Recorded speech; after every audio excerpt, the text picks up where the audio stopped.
जोहार साथियों, इनकलाब साथियों, आपको सूचना मिल ही गई होगी।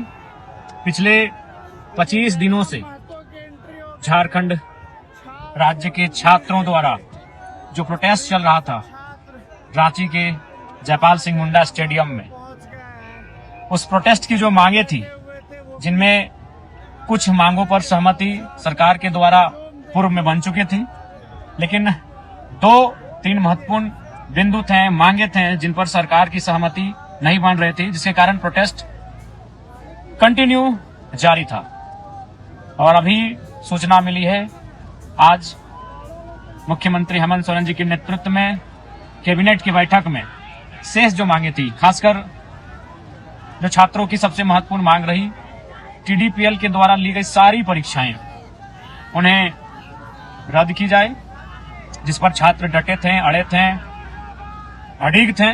और फाइनली आधी रात छात्रों के पक्ष में, छात्रों की संघर्ष के पक्ष में झारखंड सरकार का फैसला होता है, मुहर लगती है और सारी मांगे जो शर्तों पर थी, जो चाहते थे छात्र, उन्हें पूर्ण कर लिया गया। तो चलिए, बहुत खुशी की बात है झारखंड के छात्रों के लिए ऐतिहासिक दिन। उनकी एकता ने, उनकी चट्टानी एकता ने, संघर्ष ने, त्याग ने, बलिदान ने यह दिखलाया कि लोकतंत्र में आंदोलन का महत्व क्या होता है। कि जब किसी ने ठीक ही कहा है कि जब सड़कें सूनी हो जाए तो सदन आवारा हो जाता है। आज सड़कों पर छात्रों के आंदोलन ने उस कथन पर मुहर लगाई और इस जीत में, इस संघर्ष में सभी ने अपनी अपने स्तर से भूमिका दी। जिनकी भी भूमिका रही, उन सबों को एक साथ हुन जोहार, क्रांतिकारी जोहार। जैसा कि आप सभी जानते हैं, जैसे ही यह मामला प्रकाश में आया था, हमारे साथी, हमारे संघर्ष के साथी देवेंद्र जी, उदय मेहता जी, महेंद्र जी, प्रेम नायक जी समेत सभी लोग बापू वाटिका से आंदोलन को आरंभ कर चुके थे। उसी बीच 29 तारीख को जयपाल सिंह मुंडा स्टेडियम से अल्बर्ट एक्का चौक तक एक जोरदार मार्च का कॉल किया गया और उस कॉल में कई हजार की संख्या में छात्र जमा हुए। धीरे धीरे कारवां आगे बढ़ता गया, धीरे धीरे जन सैलाब जुड़ता गया। सब इस आंदोलन के भाव के साथ जुड़ते गए, क्योंकि सबको मालूम था यह आंदोलन केवल आज के लिए नहीं है, आने वाली पीढ़ियों का भविष्य भी तय करेगी। जिस प्रकार से तमाम परीक्षाओं में गड़बड़ी के मामले सामने आए थे, उन मामलों पर जो डर था कि आज वर्तमान पीढ़ी के साथ अन्याय हो रहा है, कल को आने वाली पीढ़ी के साथ अन्याय होगा, और इसी के साथ लोग जुड़ते गए। और आज देखिए, छात्रों के संघर्ष की जीत हुई। टीडीपीएल जैसी भ्रष्ट संस्था ने जितने भी परीक्षाएं ली हैं, उन सारी परीक्षाओं को स्थगित किया गया, रद्द किया गया। हालांकि मुझे कुछ अफसोस उन छात्रों के लिए भी है, मैं उनसे माफी भी मांगूंगा। व्यक्तिगत रूप से मैं उन छात्रों से, उन भाइयों से, उन बहनों से मैं माफी चाहूंगा जिन्होंने ईमानदारी पूर्वक परीक्षा को पास किया होगा। निसंदेह मैं मानता हूं 70-80% धांधली हुआ होगा, 70-80% सीटों को बेचा गया होगा, लेकिन 20-30% सीटें कई ऐसे प्रतिभाशाली छात्र छात्राएं होंगे जिन्होंने अपनी मेहनत से निकाला होगा। उनके लिए अफसोस है, शायद वो हमें माफ करे या ना करे, लेकिन मैं अपने स्तर से उनसे मैं माफी चाहूंगा। लेकिन जिन आज इसकी सारी जवाबदेही उन लोगों पर होती है जिन्होंने परीक्षाओं को, सीटों को बेचने का काम किया, उन्हें इतनी कड़ी सजा हो कि भविष्य में कोई सीटों को ना बेचे। सीट बेचना सबसे जघन्य अपराध की श्रेणी में आना चाहिए। सरकारों को यह तय करना होगा, क्योंकि उनमें कई पीढ़ियां बर्बाद हो जाती हैं, लाखों के सपने टूट जाते हैं, बिखर जाते हैं, घर परिवार टूट जाते हैं, बिखर जाते हैं। इसलिए, और साथ ही साथ पुनः आंदोलन के बारे में आपने देखा, सड़क से लेकर सदन तक अगर कोई मुखर रहा तो हमारे साथी रहे। सदन में मैं आवाज बनकर गया और हमारे साथी देवेंद्र जी, उनके संघर्ष को पूरे देश ने शीश झुकाया। देवेंद्र जी के नेतृत्व में जो हमारे संघर्ष के साथी महेंद्र जी, प्रेम नायक जी, कुश महतो जी और 2 दिन पहले उदय मेहता भी 4 साथियों के साथ भूख हड़ताल पर गए। तो कहीं ना कहीं जो उन्होंने संघर्ष ग्राउंड पर दिखाया, जो उन्होंने संघर्ष धरना स्थल पर दिखाया, सत्याग्रह पर दिखाया, बापू वाटिका में भींगते हुए दिखाया, जो संघर्ष उन्होंने विधानसभा घेराव के दौरान दिखाया, जो संघर्ष उन्होंने भूख हड़ताल पर दिखाया, उस संघर्ष को आज न्याय मिला और उस संघर्ष की आवाज को मैंने विधानसभा में बुलंद करने का काम किया। इकलौता विधायक जिन्होंने विधानसभा के अंदर, झारखंड विधानसभा के भीतर यह मुद्दा को उठाया था कि TDPL में द्वारा ली गई सारी परीक्षाएं अभय तिवारी के नाम जिन जिन परीक्षाओं में संलिप्त, तो सारी परीक्षाओं को रद्द करते हुए सरकार इस पर कार्रवाई करें।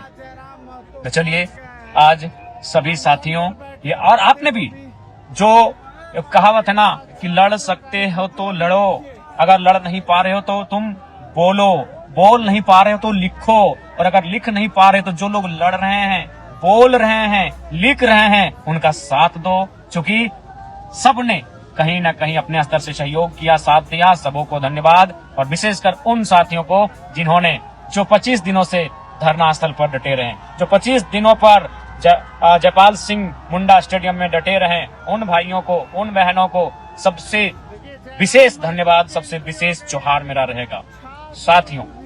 और साथ ही साथ अब के आंदोलन, खासकर जो जेनजी के समय में जो आंदोलन होंगे, यह आंदोलन अब कहीं ना कहीं मूल रूप से शिक्षा, स्वास्थ्य और रोजगार पर बात करेंगे। छात्रों से संवाद करना होगा, छात्रों की मांगे माननी होगी, ये सरकारों को तय करना होगा। अब वो अपने समीकरण के भरोसे सत्ता में नहीं आएंगे, अब वह किसी भी समीकरण के भरोसे सत्ता में जो आने का ख्वाब देखते हैं, वह समीकरण के बदौलत नहीं आएंगे। अब उन्हें मुद्दों पे बात करनी होगी, उन्हें शिक्षा पर बात करना होगा, रोजगार पर बात करना होगा, फेयर एग्जाम पर बात करना होगा, पेपर लीक रोकने पर बात करना होगा, अच्छे से एग्जाम। साथियों, ये आप सबों के संघर्ष, आपकी दुआ की जीत है।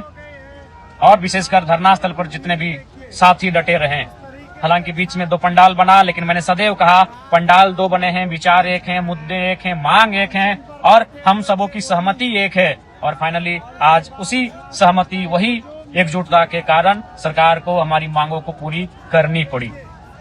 पुनः मैं सभी का धन्यवाद, सभी को जोहार। और विशेषकर जो 25 दिनों से धरना स्थल पर डटे रहे, बने रहे, जिन्होंने आंधियां सही, जिन्होंने तूफान सहा, जिन्होंने गर्मियां सही, जिन्होंने भूख सहा, जिन्होंने प्यास सहा, जिन्होंने तकलीफ सहा, जिन्होंने घर वालों के आंसुओं को देखा और टूटने के बजाय, बिखरने के बजाय वो मजबूत होते गए, मजबूत होते गए, मजबूत होते गए और डटे रहें, उसी डटने का परिणाम है ये। खड़ा हिमालय बता रहा है, डिगो ना आंधी पानी में, अविचल होकर डटे रहो सब संकट तूफानी में। और हर प्रकार के तूफानी से तूफानी परिस्थिति में भी हमारे साथी डटे रहे, उसी का ये परिणाम है। और साथ ही साथ विशेष धन्यवाद उन आंदोलनकारियों का जिन्होंने अन्न का त्याग कर दिया, जिनमें सबसे पहले देवेंद्र नाथ महतो जी का नाम आता है, जिन्होंने शुरुआत की हंगर स्ट्राइक की। हंगर स्ट्राइक की शुरुआत अगर किसी ने की तो देवेंद्र नाथ महतो जी ने की। उसके दूसरे दिन महेंद्र प्रसाद, प्रेम नायक और 2 नाम जुड़े। उसके बाद छात्रों की ओर से भी 4 नाम जुड़े, जिनमें हबीबा बहन, सविता बहन, राहुल क्रांति और पाल भाई रहे। उसके बाद कुश महतो भी जुड़े उस भूख हड़ताल की कड़ी में, और 8 लोगों ने कंटिन्यू भूख हड़ताल किया। 8 लोग कंटिन्यू भूख हड़ताल पर रहे, जिन्होंने 12 दिन, 13 दिन, 14 दिन तक भूख हड़ताल किया, 15 दिन तक भूख हड़ताल किया। हालांकि बीच में महेंद्र जी, जिनके सीने में इन्फेक्शन होने के कारण उन्हें इलाज के लिए बाहर भेजा गया, और केवल उनके ही भूख हड़ताल को तुड़वाने का कार्य किया, हम सबों ने अनुरोध करके किया। लेकिन बाकी 7 लोग लगातार भूख हड़ताल पर डटे रहे, और साथ ही साथ जन सैलाब उमड़ता गया, जन सैलाब उमड़ता गया। और मैंने पहले कहा युद्ध विराम, युद्ध विराम, युद्ध विराम, ये चलता रहेगा। युद्ध के बाद तनिक विश्राम करना पड़ता है, फिर युद्ध की तैयारी करनी पड़ती है, और वही रहा इस आंदोलन में, वही रहा। सबसे पहले बड़ा आंदोलन कब हुआ? 29 तारीख को हुआ। 29 तारीख को जो जयपाल सिंह मुंडा स्टेडियम से अल्बर्ट एक्का चौक तक जो छात्रों का पद यात्रा था, वो ऐतिहासिक था। फिर हम लोग 200, 250, 500 की संख्या में मैदान में डटे रहे। फिर दिन में लोग आते थे, शाम तक रहते थे, कुछ लोग दिन में चले जाते थे, फिर आते थे, जाते थे, आंदोलन कंटिन्यू चलता गया। फिर बड़ा कॉल कब हुआ? 10 तारीख को विधानसभा घेराव की। विधानसभा घेराव जो लगभग 25-30 हजार की संख्या में छात्रों ने विधानसभा आवास को घेरा। फिर 10 तारीख के बाद से कुछ विराम की स्थिति हुई, कुछ संख्या बल में गिरावट हुई, लेकिन मैंने स्पष्ट कहा है युद्ध विराम युद्ध ये चलता रहेगा। और फिर जो 15 तारीख यानी 10 तारीख के बाद 15 तारीख को जो एक मूवमेंट हुआ तिरंगा मार्च, देश की आजादी के दिन, हालांकि उस दिन भाई देवेंद्र और बहन हबीबा के साथ कहीं ना कहीं अस्पताल में दुर्व्यवहार किया गया, विशेषकर देवेंद्र दा के साथ उन्हें बहुत ही गलत तरीके के साथ प्रशासन ने रोकने का कार्य किया। लेकिन उस दिन जो प्रोटेस्ट हुआ तिरंगा यात्रा के माध्यम से 15 तारीख को, वह तीसरा महत्वपूर्ण प्रोटेस्ट रहा। और संभवतः अगर सरकार बातों को नहीं मानती, प्रोटेस्ट तो यूं रोज होते थे, कभी कैंडल मार्च, कभी मशाल जुलूस, तो कभी गुरु जी की पुण्यतिथि पर मार्च, तो कभी शहीद निर्मल महतो की शहादत दिवस पर मार्च, लेकिन उनमें से कुछ कार्यक्रम ऐसे हुए जो पूरी ऊर्जा के साथ और बाकी उस युद्ध की रणनीति के साथ लड़े गए कि युद्ध विराम युद्ध विराम युद्ध। और फाइनली जो कॉल था 20 तारीख को मुख्यमंत्री आवास घेराव का, यह कार्यक्रम भी ऐतिहासिक होने वाला था। सभी छात्र तैयार थे, सभी अभिभावक तैयार थे कि इस बार जो रांची राजधानी में मुख्यमंत्री आवास का घेराव किया जाएगा, यह कार्यक्रम, यह घेराव भी ऐतिहासिक रहेगा, विधानसभा घेराव के तर्ज पर ऐतिहासिक रहेगा। तो कहीं ना कहीं सभी साथियों ने जो एकजुटता का परिचय दिया, आज उसी का परिणाम है कि छात्रों का आंदोलन, झारखंड में आंदोलनरत छात्र छात्राओं का आंदोलन सफल रहा, सरकार को मांगे माननी पड़ी। और यही है क्रांतिकारियों की सोच, आचरण और व्यवहार, यही है कि एक क्रांति का अगर परिणाम आता है तो दूसरी क्रांति के लिए हमें तैयार रहना पड़ता है। अभी इस राज्य में, इस देश में कई क्रांतियां करनी है, कई उलगुलान करने हैं, कई आंदोलन करने हैं, जिससे कि आम शोषित वंचित पीड़ित लोगों को न्याय मिल सके, देश की, राज्य की शैक्षणिक, स्वास्थ्य, तमाम व्यवस्थाओं को सुधार किया जा सके। इसके लिए पूरे देश को आगे आने वाले समयों में सत्ता से आंख मिलाकर कई प्रकार के आंदोलन करने होंगे, कई प्रकार के उलगुलान करने पर होंगे, कई प्रकार की क्रांतियों में सहभागिता देनी होगी। पुनः सभी साथियों को जोहार, होल जोहार। और स्पष्ट कहना चाहेंगे, झारखंड राज्य की सबसे छोटी पार्टी है, एकमात्र विधायक वाली पार्टी है, लेकिन हम लोग सदैव छात्रों के हित में, छात्रों के संघर्ष में, छात्रों के त्याग में फ्रंट पर आकर खड़े रहेंगे। चाहे सड़क हो या सदन हो, भूख हड़ताल हो या अनशन हो, धरना हो या सत्याग्रह हो, जेल जाना हो या लाठियों का सामना करना हो, फ्रंट पर लड़ने को हम सब तैयार हैं। और बस आप सबों की दुआएं, आपका समर्थन प्राप्त हो, यही अभिलाषा है। पुनः सभी आंदोलनकारी साथियों को जोहार, सभी साथियों को जोहार, फूल जोहार, इनकलाब जिंदाबाद, जय झारखंड, जोहार झारखंड।